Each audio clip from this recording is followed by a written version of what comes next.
ആവിയിൽ വേവിച്ചെടുത്ത പലഹാരം അധികം എല്ലാവർക്കും ഇഷ്ടാവും അല്ലേ? അപ്പോൾ ഇന്നത്തെ നമ്മുടെ റെസിപ്പി അതുപോലൊരു പലഹാരമാണ് കേട്ടോ.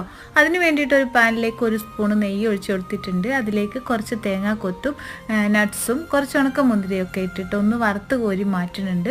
എന്നിട്ട് ആ ഒരു പാനിലേക്ക് തന്നെ 2 പഴം ചെറുതായിട്ട് കട്ട് ചെയ്തിട്ട് അതൊന്ന് ഇട്ട് കൊടുത്തിട്ട് ഒന്ന് വാറ്റിയെടുക്കുന്നുണ്ട്. അതിനുശേഷം മെൽറ്റ് ചെയ്ത് വെച്ചിട്ടുള്ള ശർക്കര ഒഴിച്ചു കൊടുക്കുകയാണ്.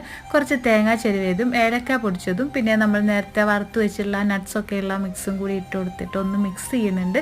ശേഷം 1 കപ്പ് റവയും 1/2 കപ്പ് അരിപ്പൊടിയും കൂടി ചേർത്ത് നന്നായിട്ടൊന്ന് മിക്സ് ചെയ്ത് അതൊന്ന് മാറ്റി വെക്കുക. പിന്നെ ഇതുപോലൊരു ഇലയിലേക്ക് അതിൽ നിന്ന് കുറച്ച് എടുത്തിട്ട് ഇട്ട് കൊടുത്തിട്ട് അതൊന്ന് മടക്കി അതിൻ്റെ 4 ഭാഗം ഒന്ന് കവർ ചെയ്തെടുക്കുന്നുണ്ട്. ഇതുപോലെ ഒന്ന് മടക്കി എടുത്തതിന് ശേഷം ഒരു അപ്പച്ചെമ്പിൽ വെച്ചിട്ട് ഇതൊന്ന് ആവി കയറ്റിയെടുക്കുകയാണ് ചെയ്യുന്നത്.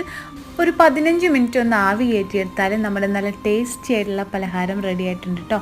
ട്രൈ ചെയ്ത് നോക്കാൻ മറക്കല്ലേ.